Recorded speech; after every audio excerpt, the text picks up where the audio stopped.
Well, good evening, and welcome to our annual Paideia. My name is Jessica Johnson, and I have the honor of serving as the superintendent for the Dodgeland School District. The Juneau Lions Club has a proud history of supporting Dodgeland students, and I see we have several Lions here. Can you all raise your hands to show us where the Lions are tonight?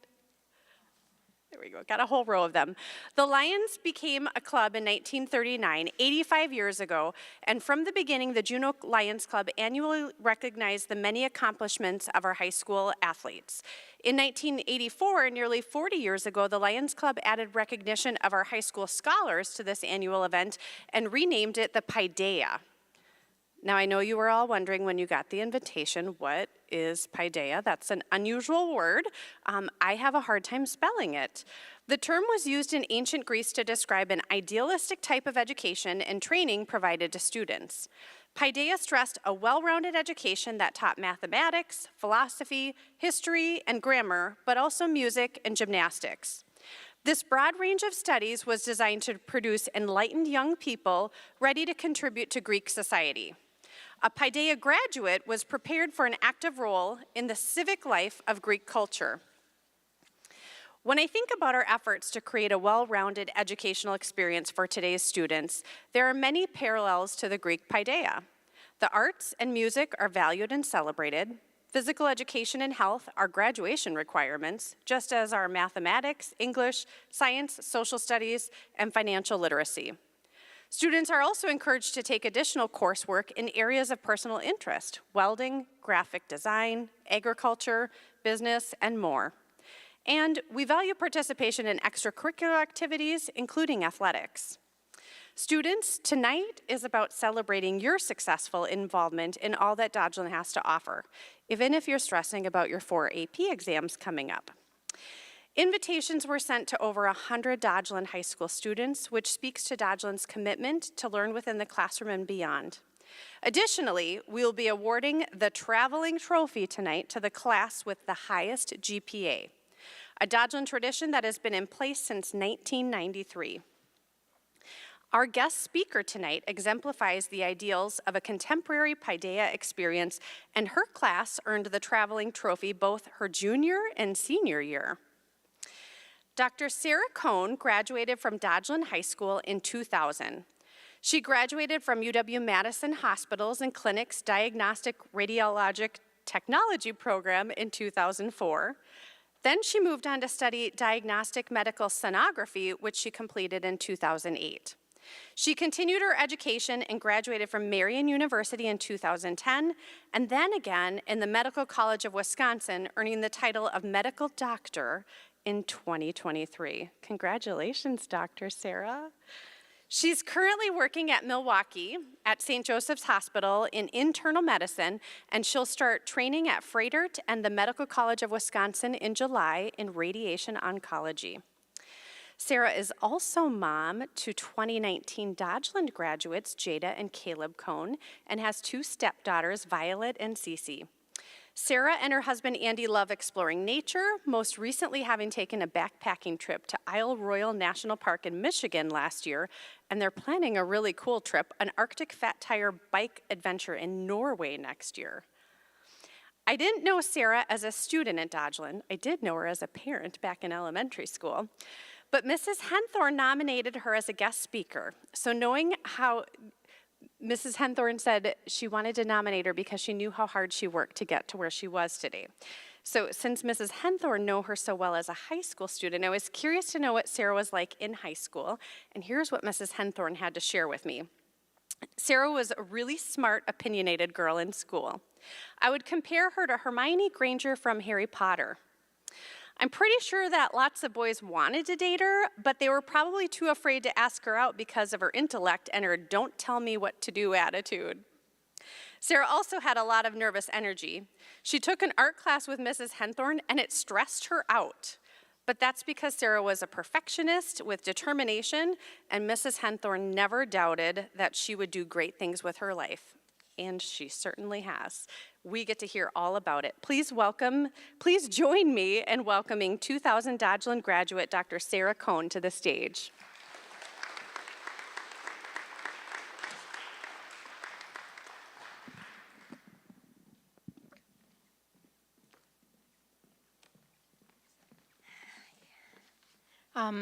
Thank you so much for that wonderful introduction. And I'd also like to thank you for allowing me to be a speaker here tonight. It's a pretty surreal experience to be standing up here when it doesn't seem like that long ago I was sitting in your chair getting ready to graduate. As you listen to me talk today, I want you to think about the people throughout your time at Dodgeland who have helped shape you and your values, and also the values and ideals you hope to espouse after you graduate. As mentioned, I was a graduate in the class of 2000. I attended Edgewood College after graduation in the fall. I really wanted to go to UW-Madison or Marquette University. However, they had a written component to their application, which terrified me. So the only place I really applied was Edgewood, and I got in, and I ended up loving it.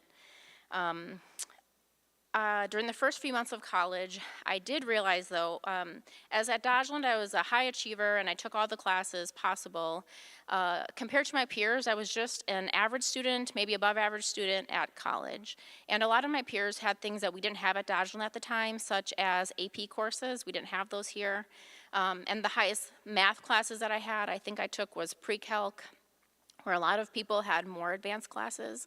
But one thing that Dodgeland did prepare me to do was to work really hard and to think independently. So I knew that I could succeed no matter what. And in one of my first math classes I took, I was in a basic level math class, but to succeed, I decided to go to tutoring twice a week and practice every night at the math questions that I had and was able to get an A. And that gave me more confidence that I knew I could succeed further. I think I started out college thinking I was going to go into psychology, and maybe midway through the semester I thought I was starting to think about going into medicine. I really liked math and science, and I saw a lot of my peers succeed, and I thought, well, if they're declaring themselves, I'm just as smart as they are, I could do this. So I started thinking about taking courses for medicine when the first day of my freshman year of college, the first day of my spring semester, I got the biggest shock of my life and realized that I was pregnant with twins, which was less than ideal at that time because I was living in a dorm room with 2 other women, and my high school boyfriend at the time was living at home with his parents. He just got his first job in construction, and lived outside of Reeseville and Lowell.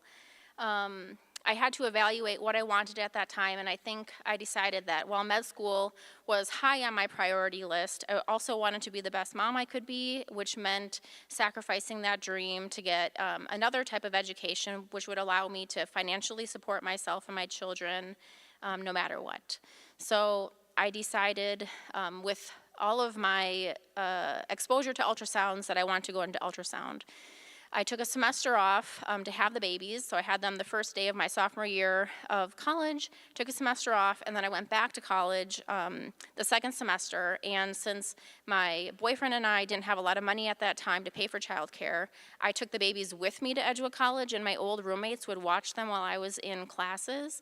I remember one story where I came out of class and one baby was crawling across the lawn and the other baby was being consoled by a friend of mine, and I had to take them back from my friends and so they could go to classes and then I could drive home the hour commute with them. And I studied at night when they went to bed and made it work.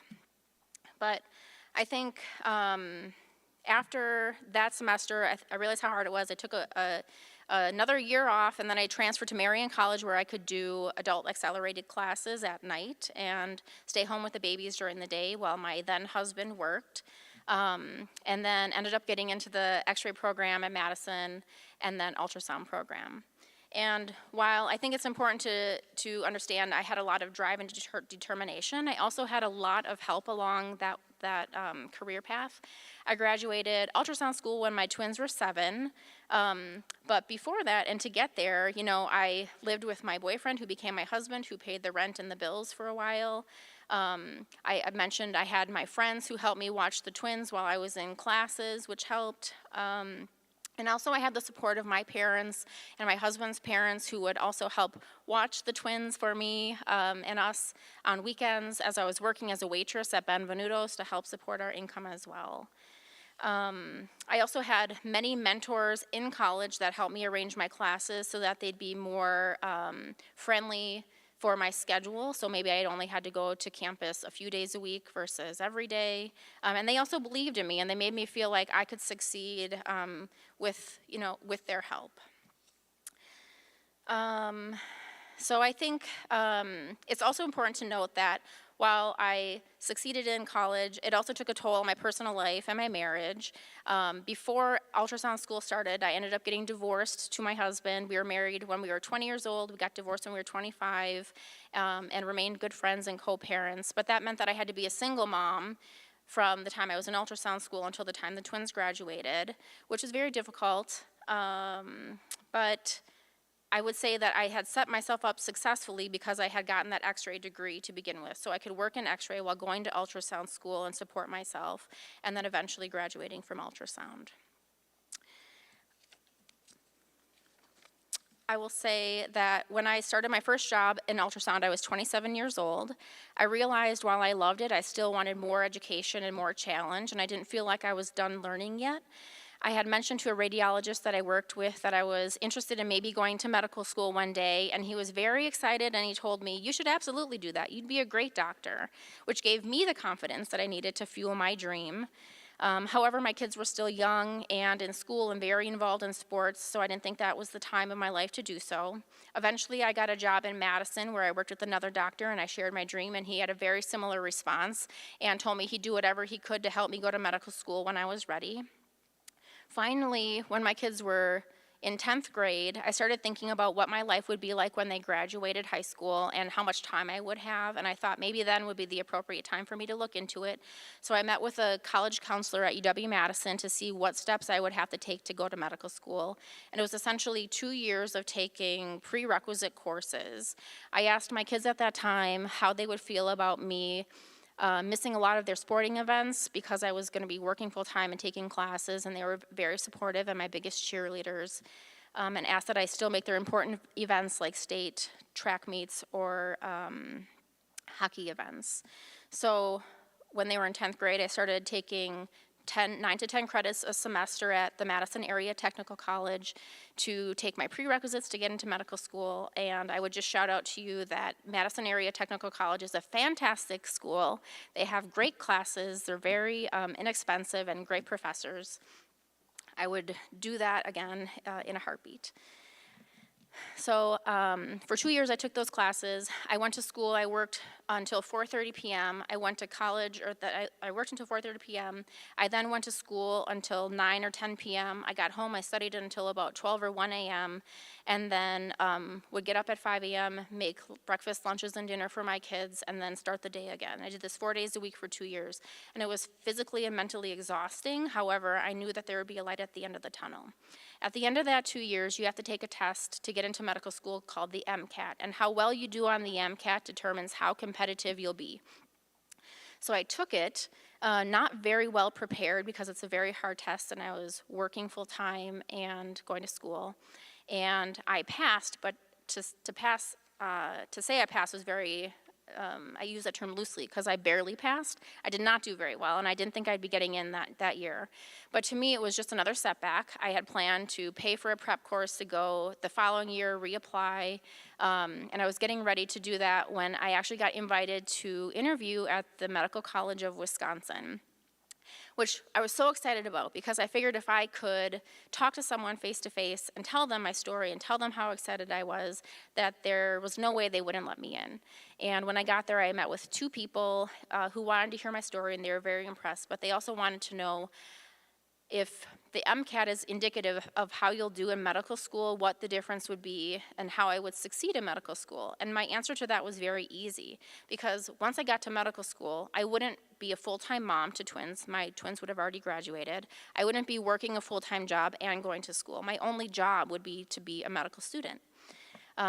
Thankfully, my pitch worked, and 2 weeks later after that interview, I got invited to be a student at the Medical College of Wisconsin in Milwaukee. So to round out that part of my life and career, I started medical school the same year that my children started college, and I graduated in 2023. I currently have 4 more years of training as a resident physician before I'm independently practicing on my own in radiation oncology, and at that time I'll be 46 years old. Things I want to highlight and lessons I learned along the way. First, I did not appreciate the value of my education at Dodgeland until many years later. Looking back, I realized that maybe I didn't have access to all the same classes as my peers or the technology, but I was very prepared to think independently and to work hard. I had mentors throughout my years at Dodgeland, such as Lori Henthorne, who I met at the age of 9, who continued to teach me and be a mentor to me until I graduated, and who I now call a dear friend. She instilled in me a sense of confidence in myself and my abilities so that when other people in my life would judge me based on my story or life circumstances, I had faith and confidence in myself that I was capable of achieving my goals. Another lesson I learned was to be true to yourself. Miss Betty Bremen was my high school English teacher, who I think just got inducted to the Hall of Fame this year because she herself was also a Dodgeland graduate. She introduced me to different genres of literature and authors such as Shakespeare. I had to read Hamlet, and while I vaguely remember what Hamlet was about, there was one quote that stood out to me as a senior in high school, and it was, "To thine own self be true." And at that time, I put it in my cell phone, and cell phones were really archaic. It was a very little box, and every time you turned it on, something could pop across the screen, and I decided to put, "To thine own self be true."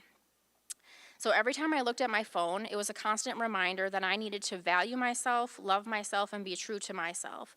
I could not let anyone treat me less than I deserved to be treated, and that I would rather be myself and know who I was than to tolerate less than I deserved.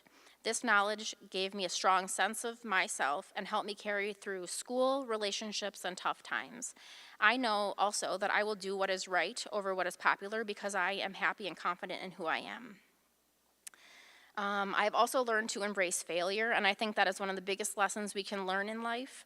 I learned this in early on, and one example would be in my high school cross country my senior year. So I tore my ACL playing basketball my junior year of high school. I was the cross country captain that year and really loved running. However, when I tried to come out again as a senior, my first and only race that year, I failed miserably. I could not complete the race. I was a crying, sobbing mess because my leg hurt. I was too weak. And my stepdad actually had to carry me off the course. And my coach at that time, and my also math teacher, Mr. Smans, who is out here today, he was so encouraging, and he made me realize that this was not a failure. This was one race or 1 year in my life, and that there would be plenty of years to run again, which was true. It just took a long time for me to realize. In my adult life, I started running again, and I've completed 3 full marathons, several half marathons, and 5Ks as well. And the lesson here was that I will fail in life. We will all fail at some time. It just depends on how you treat the failure and how you grow from it and how you accept it.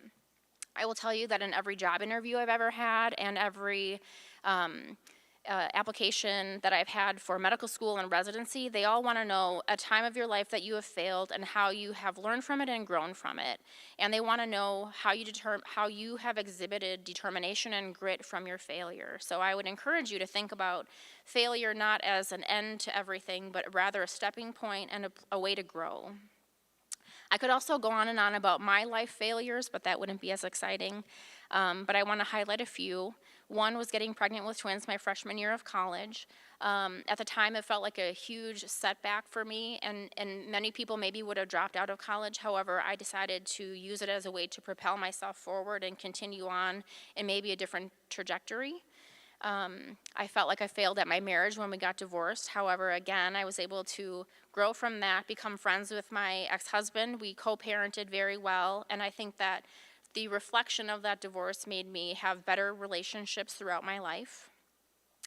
There were several jobs that I applied to that I did not get, and I would consider I failed at that job application. However, because of those job applications, I was able to get other jobs that opened the door for me to have successes. One example was I applied to be a teacher in ultrasound, and I did not get that job, but it led me to a research ultrasound job, which eventually led me to have 10 publications in journals, and then that led me to be getting into medical school, and then I still got comments on that when I was applying to residency.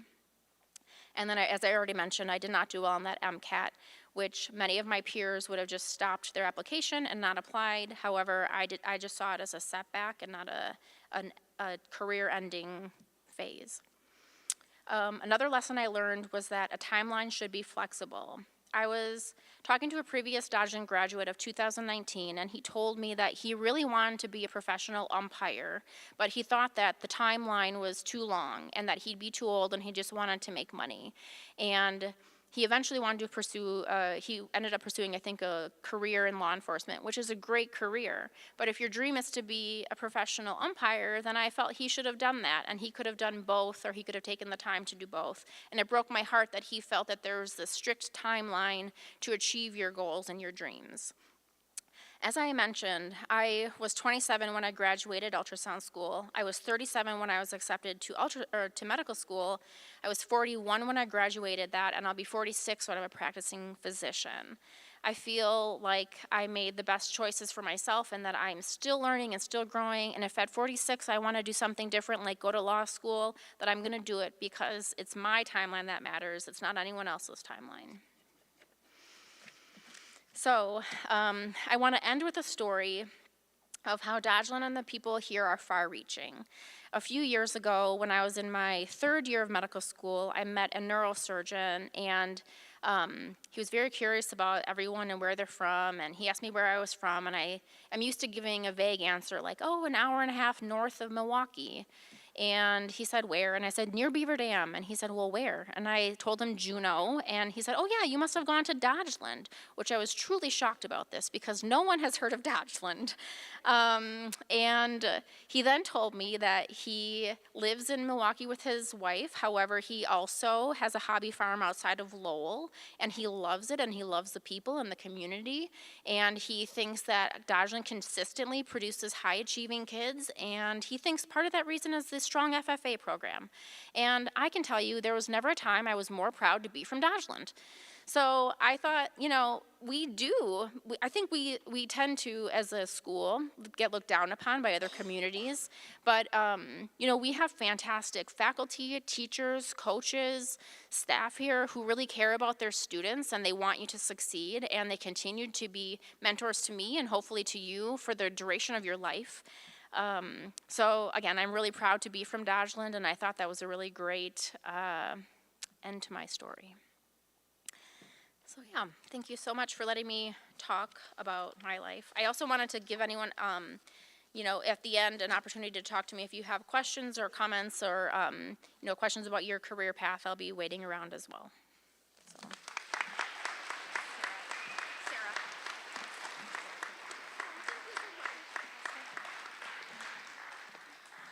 Wow. Thank you so much for sharing your story with us, which I know is very vulnerable, and I know it's terrifying to get in front of people and share all those things.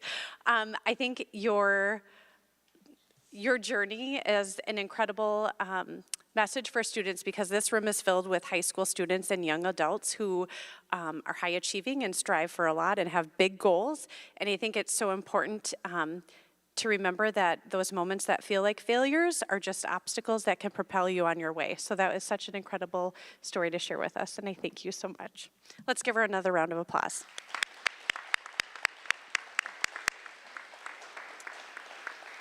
At this time, I'll invite Mrs. Modaf to the podium for the recognition of our senior athletes who are present.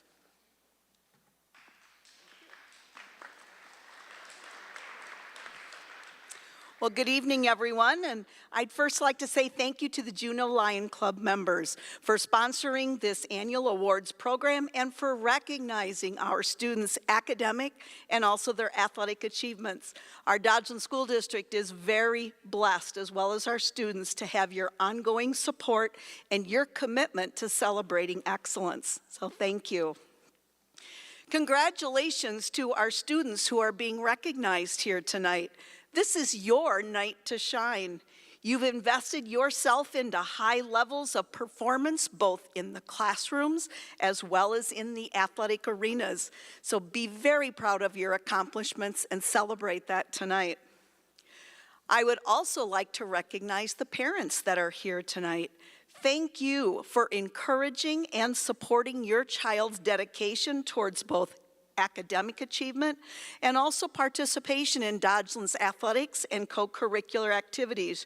Your continued involvement makes a tremendous impact on every child, and for all of our programs. Thank you for your continued support. Tonight, I am honored to recognize several different groups of students. Our first group is going to be a group of students that participated in sports at any point in time during their high school career. When your name is called, if you would please come on up the steps, and we're going to have our group line up right here in front. I also ask if you could please hold your applause till we have this first group of seniors recognized. Mason Armatrout. Mason competed in soccer for 2 years, and he earned 2 varsity letters. Jason Banyas. Madeline Bierencott. Emma Carpenter. Cohen Erstead. Roman Faring. Gage Genneman. Avery Hoffenstein. Ava Holst. Ava competed in basketball for 3 years, earning 2 varsity letters. She was also out on the track for a year, earning a varsity letter. And she is also in soccer for 2 years, earning 2 varsity letters. Elise Kozakowski. Quentin Kramer Pine. Robert Link. Brianna Miller. William Montgomery. Brooke Nails. Mia Pergande. Paris Renek. Landon Roy. Cole Schmidt. John Schrammick. John competed in football for 4 years. He earned 3 varsity letters, and he was also recognized by his teammates and his coaches as captain his senior year. John competed in basketball for 1 year and was also in track for 3 years, earning 3 varsity letters. Landon Stiller. Thomas Trudeau. Thomas competed in baseball for 3 years, earning 3 varsity letters. He was also out for football for 3 years, again earning 3 varsity letters, and in basketball for 2 years, earning 1 varsity letter. Madison Wagner. Matthew Watson. Connor Westra. And Lori Jean Wilson. Please help me in joining with a nice round of applause for these seniors participating in athletics during their senior year. Thanks, you guys. You can go ahead and go back down and sit. Thanks.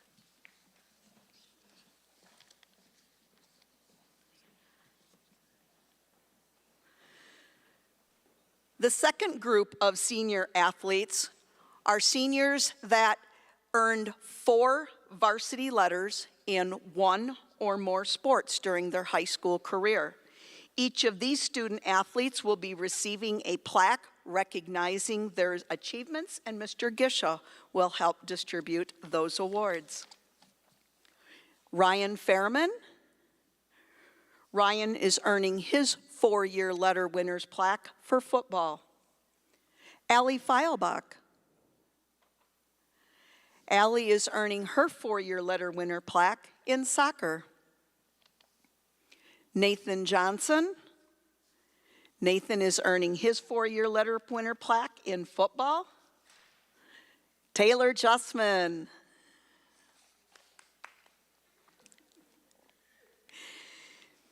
Taylor competed in volleyball for 2 years, and she is earning her 4-year letter winner plaque in softball, competing all 4 years, earning 4 varsity letters, and is a fierce competitor out on the field. Congratulations, Taylor. You're good right there. Michael Milfred. Sandra Osorio.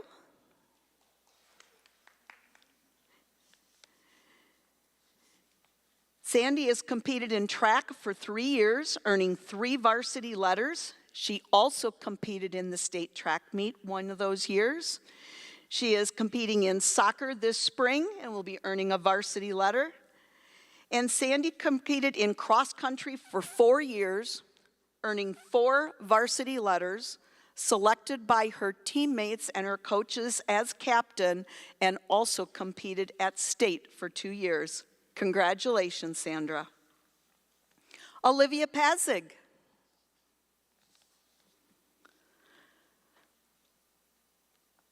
Olivia has competed in volleyball for 4 years, earning 3 varsity letters. She has competed in softball as well for 4 years and is earning her 4-year letter winner plaque with 4 varsity letters, and she too a fierce competitor out on that softball field. Congratulations, Olivia. Ava Rosh.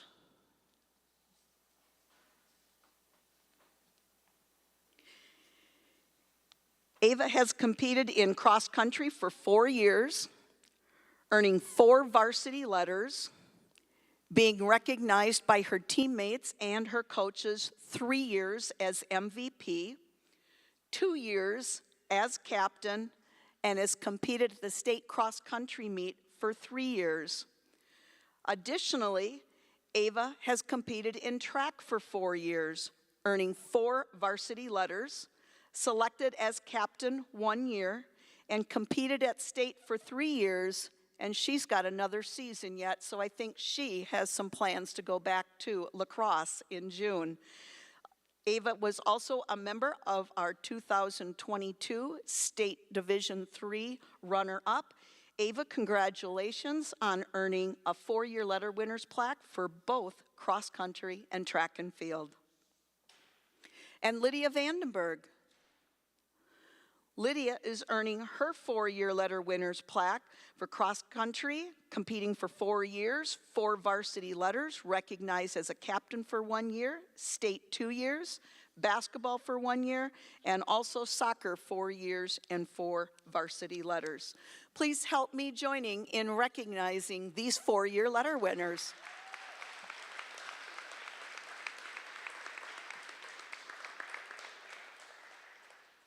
Congratulations, ladies.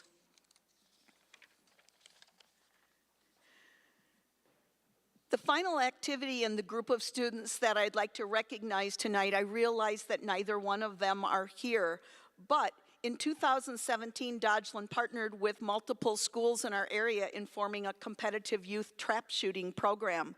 This program provides an amazing opportunity for students to engage in yet another form of competitive sports. And this year again, there are more than 50 students in the Horicon Youth Trap Team in grades 5 through 12. They compete over at the Horicon Rod and Gun Club, along with other area trap shooting competition sites. And they also host their own conference contest and individuals. Our Dodgeland students continue to excel in this program as well, leading both the varsity and the JV teams in top 5 for performances.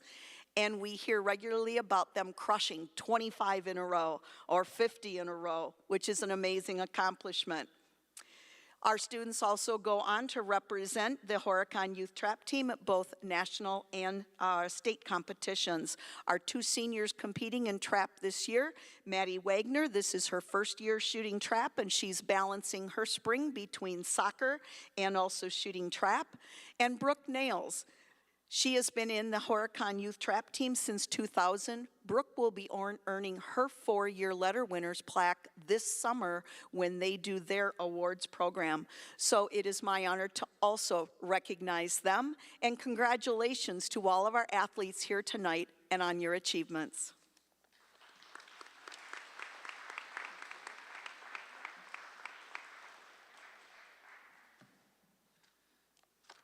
Hi, good evening. Adjust this, I'm a little taller than the other two.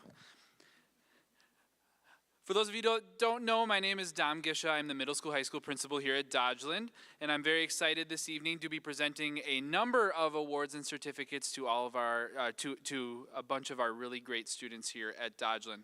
The first set of awards that I will be presenting are our Academic All-Conference Awards.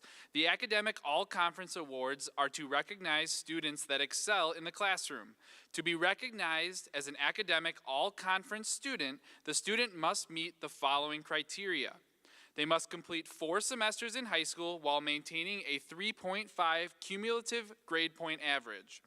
They must also achieve one of the following testing criteria: either a selection index score of 156 on the PSAT, a combined score of 1,150 or above on the SAT, or a composite score of 25 or above on the ACT. Tonight, I am proud to be recognizing 14 all-conference students who will be receiving both certificates and medals. Congratulations to each and every one of these deserving scholars. When you hear your name called, please come up, and if everybody could please hold their applause until I get through all 14 names. Morgana Kronsgrove, Cohen Erstad, Ava Finger, who I know is making her way up here, Nicholas Justman, Vincent Klecker, Mallory Cohn, Carson Marquardt, Olivia Passig, Colton Pickart, Madeline Pocius, Paris Renhack, Jenna Skalma, John Schrammick, and Noel Tull.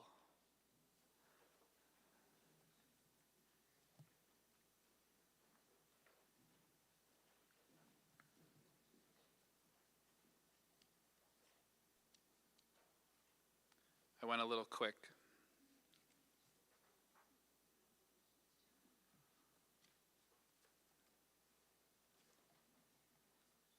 Please join me in a round of applause for our 2024 all-conference students.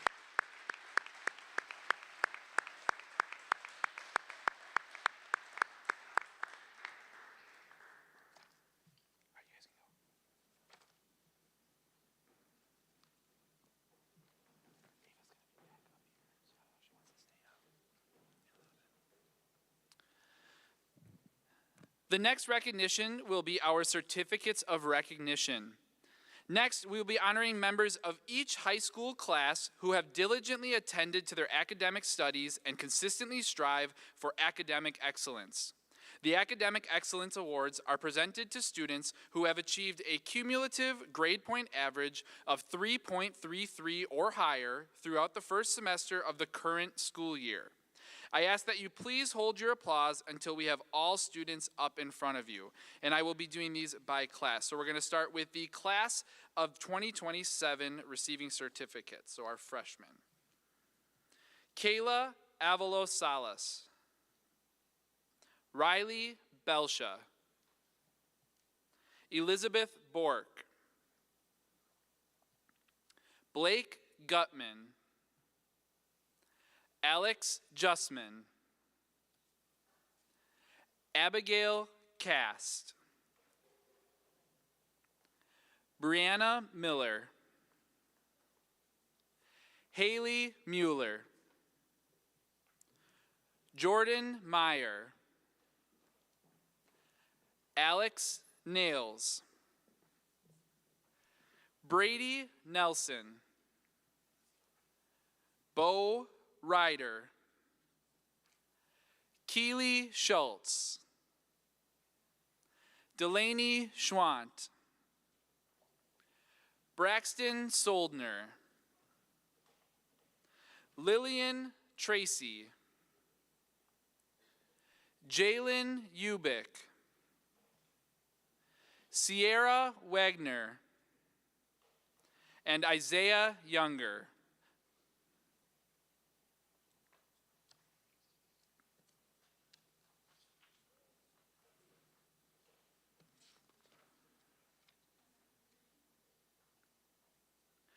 Please join me in a round of applause for our class of 2027 recipients.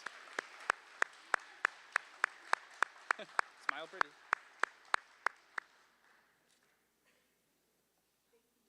All right, you guys can go.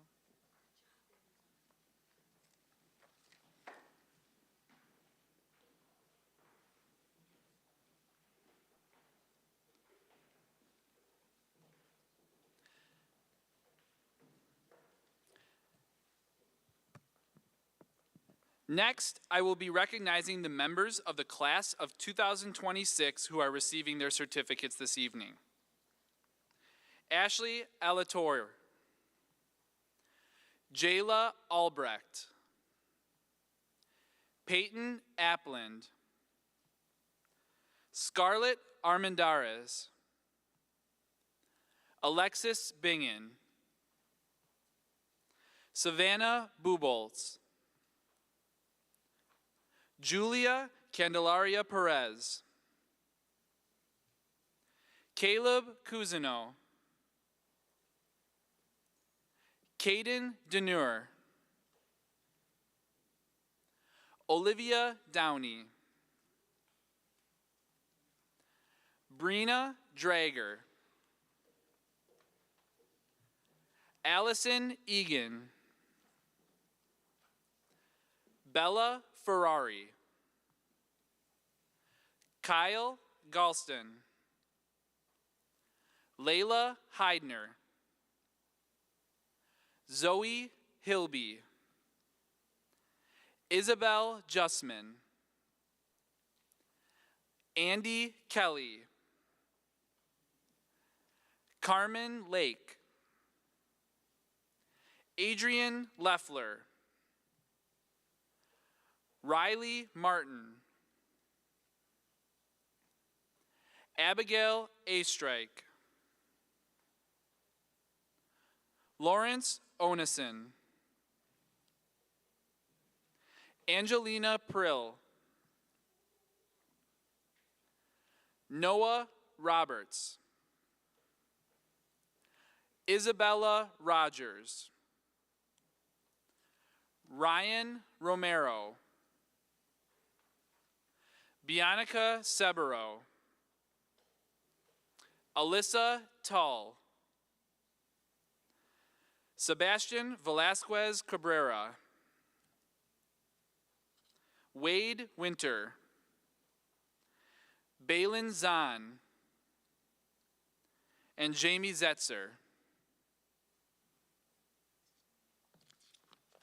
Please help me congratulate the members of the class of 2026.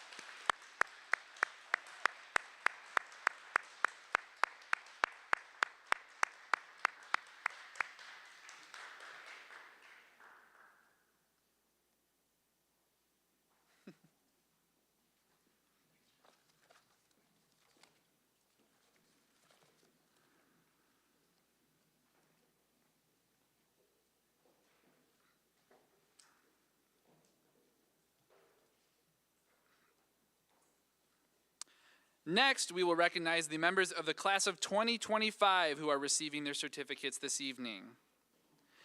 Isabella Albert, Logan Blattner, Mason Carter, Caden Fillmore, Ava Finger, Yailin Gonzalez, Hannah Gran Rainey, Nicholas Justman, Mallory Cohn, Emily Krieger, Carson Marquardt, Anton Michelanis, McKenna Miller, Logan Ackerlander, Jason Paycor, Colton Pickart, Madeline Pocius, Jenna Skalma, Jenna Tallman, Oak Van Horn, and Nolan Winicky.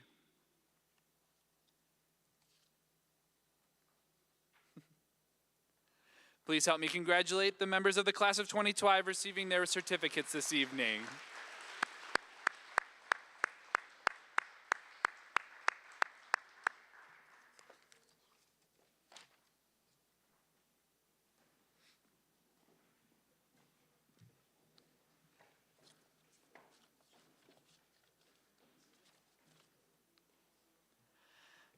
Next, we will recognize our seniors, the members of the class of 2024 who are receiving their certificates as well as medallions that can be worn at graduation. First, Jason Banyas, who will be attending culinary school next year. Emma Carpenter, who will be attending Madison College to study kinesiology. Danielle Casperson, who will be attending Madison College to study graphic design. Cohen Erstad, who is attending Moraine Park to study finance. Allie Feilbach, who will be attending UW La Crosse to study radiation therapy. Gage Genneman, who will be working at Dollar General.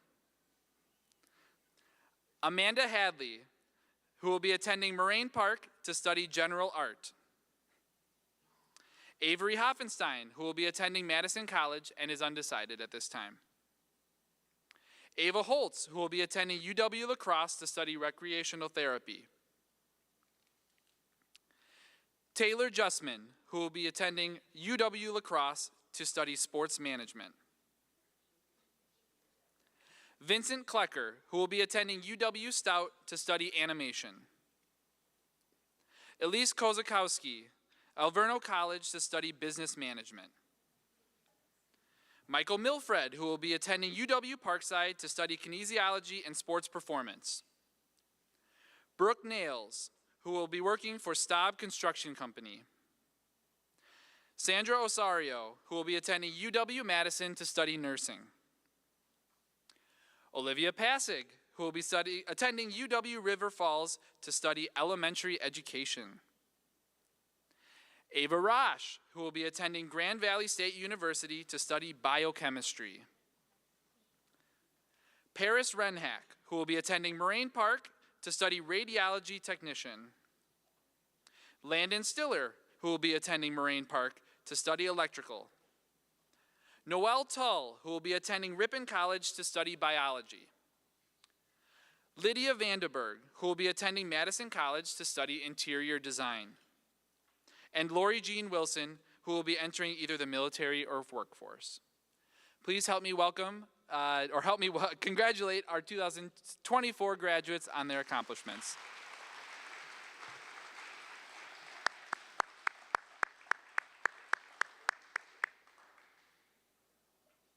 Good job, guys.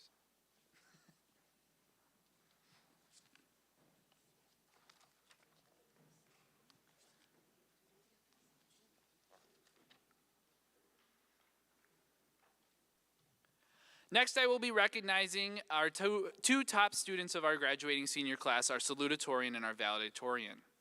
First, it is my pleasure to present the 2024 Dodgeland High School Salutatorian Award to John Schrammick, son of Tim and Erin Schrammick.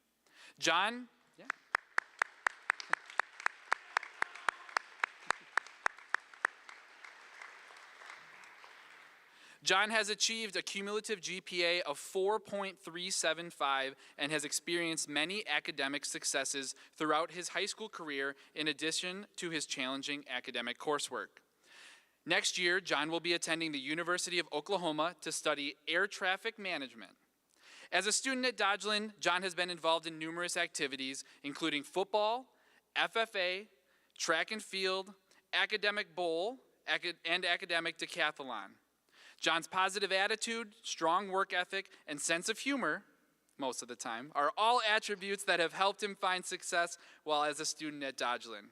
Congratulations, John, on all of your high school accomplishments, and we wish you the best as you pursue your aviation dreams in Oklahoma.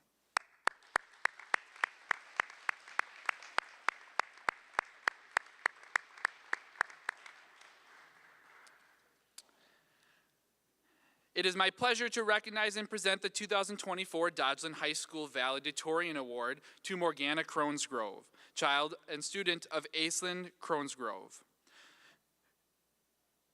Morgana has achieved a cumulative GPA of 4.457 while completing rigorous classes and being named to the high honor roll throughout her high school career.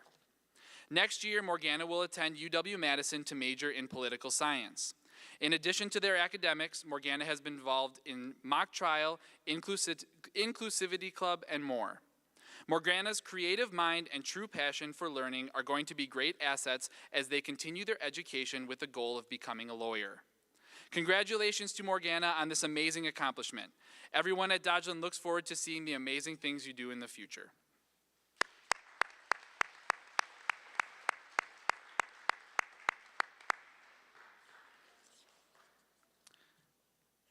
All right, it is time to present the traveling trophy. Each year, the class with the highest cumulative grade point average is awarded the traveling trophy to recognize their academic efforts. In fourth place, with a cumulative GPA average of 2.901, is the class of 2025. In third place, with a cumulative GPA average of 2.936, is the class of 2027. In second place, with a cumulative GPA average of 3.062, is the class of 2026, which leaves the class of 2024 with the highest cumulative GPA average of 3.193. Seniors, please come up as a group and claim your traveling trophy.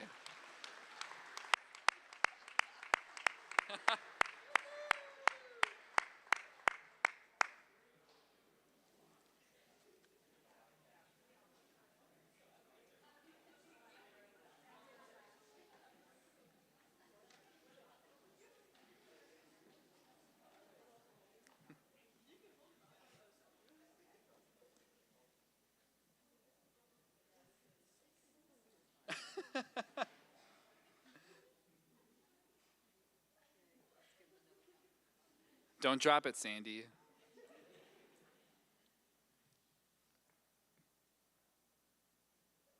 All right, congratulations, class of 2024.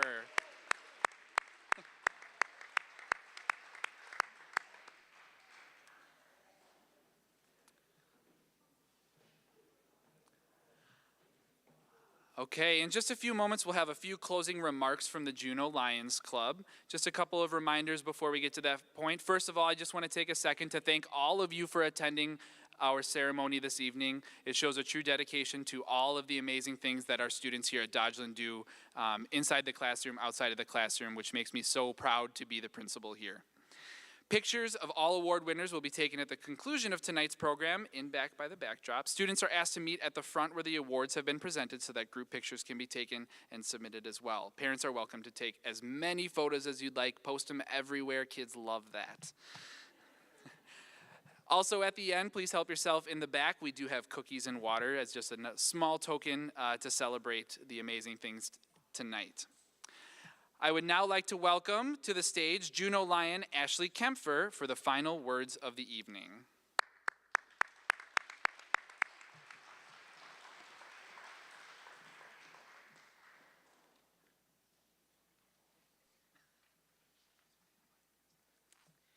Good evening, Dodgeland.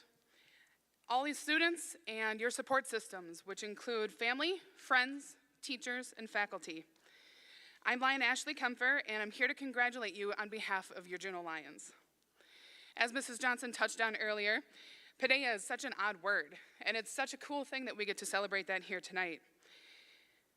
Essentially, it means to raise the ideal Greek citizen, focusing on intellect, morals, physicality, and Dodgeland students, you've done just that. Maintaining schoolwork as well as participating in these extracurricular activities, all while mostly staying out of trouble, makes you the ideal Greek citizen, or at least Dodgeland student. Parents and family, this one's for you too. Long nights of driving, balancing stressful schedules, and likely very hangry kids at some points means that these students hopefully feel encouraged to find their own path in life and very supported. Last and certainly not least, Dodgeland staff. None of this is possible without you. Your long hours and dedication will leave a permanent imprint on these kids, and for that you should be very proud. It truly takes a village to get everybody here tonight, and on behalf of the Juneau Lions Club, thank you for putting in the time and effort for these students' futures. Congratulations, Dodgeland.